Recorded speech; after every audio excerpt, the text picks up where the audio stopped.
Hello everyone, so I've just got back from this 15-minute Doctor Strange IMAX preview thing that they're showing the world over, and I thought, hey, why not just make a video and, kind of get some thoughts down if anybody's interested. And to be honest, I feel weird about doing this. It's like a review for a preview, or a 15-minute preview for a movie that's out in another 3 weeks or whatever. It kind of seems ridiculous, but apparently this is happening. Whatever. Okay, so if you've seen most of the trailers, this is pretty much an expansion on that. It's scenes that we've seen and then kind of things that have happened beyond it. So at the start we get him, Doctor Strange, working as a neurosurgeon, and Rachel McAdams' character is like, what are you bloody come and work for me, you dickhead? Why don't you do something good for someone else for once in your life, you piece of shit? And he's like, nah. So he goes off to this conference thing. And on the way, that's of course when the car accident happens, gets all his hands smashed up and whatnot. And then it kind of smash cuts to the other side of the world where he's talking to the Ancient One. And from there, we're told that he has been traveling the world. He's exhausted all of his resources to get his hands going again. And she's telling him, listen, maybe this is the place that you need to be. We can expand your mind. You're not the man that you were, but we can show you things that will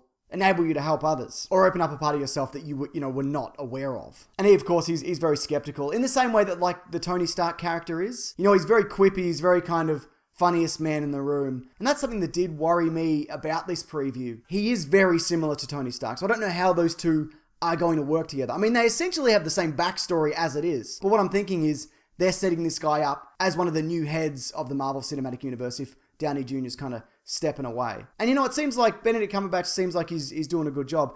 The American accent thing kind of threw me a little, but you kind of settle into it. So from there we get the Ancient One kind of punching him into the astral plane or whatever, and he's just tripping through time and space, just screaming. And I gotta say, this looks amazing. Like the visuals are incredible. And of course that's obviously helped by the IMAX and whatever, and maybe the 3D glasses, I guess. But there is this real sense of depth and scale. Very much like what we got when Ant-Man kind of tumbles into the quantum realm, but times like 100. If you've read any of the original Doctor Strange stuff, it's like Kevin Feige's kind of been saying all along. They've taken this stuff and they've brought it to life. And that's the thing that really stands out for me the most from this preview. It's the visuals. There's this chase through the city where Caecilius, I think his name is, played by Mads Mikkelsen, is chasing Mordo and Strange.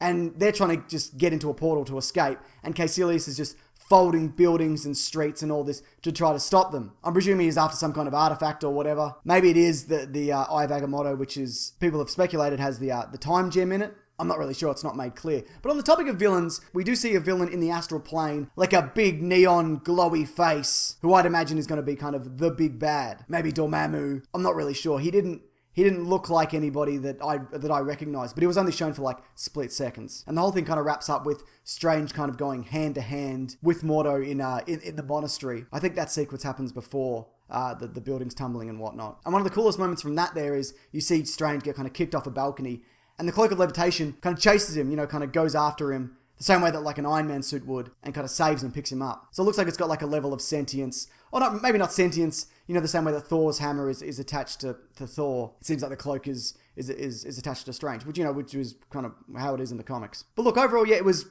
incredible. It was really something to see. I don't know whether it was worth me going kind of half an hour into the city to watch.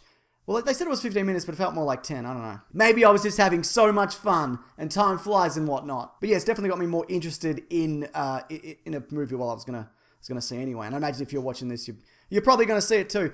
A few Easter eggs as well. We get a Stan Lee cameo. I'm not gonna ruin it, but it was nice to see him. It's nothing mind blowing, but that's something you probably want to walk in and experience for yourself. And also there's hints at Civil War. We get Doctor Strange takes a phone call where they ask him if he's interested in fixing, they say, a colonel who's had his spine injured in an Iron Man suit. And he's like, nah, not interested, no thanks. So that was cool. So that was kind of cool to see. But look, yeah, this does feel like a different direction for the Marvel Cinematic Universe. Visually, at least, I know this has been compared to Inception, but this is much more rapid, much more fast-paced. Don't love kind of the quippiness of Strange. I'm not sure if that's entirely in line with the character. He seems more kind of super serious in the comics, but well, look, not that changing the characters from the comics is necessarily a big deal. They do it all the time, and often it works out, quite well. But we've got a lot of super quippy guys already. Do we need like another one? Is what I'm saying. I'm not sure if the character stuff in this is going to bring us anything different than what we've already seen. But who knows, it was just a preview. Remains to be seen, quite literally. Alright, thanks for watching though.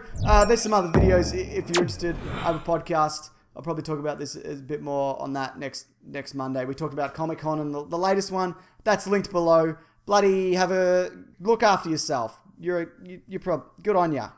Bloody keep it up.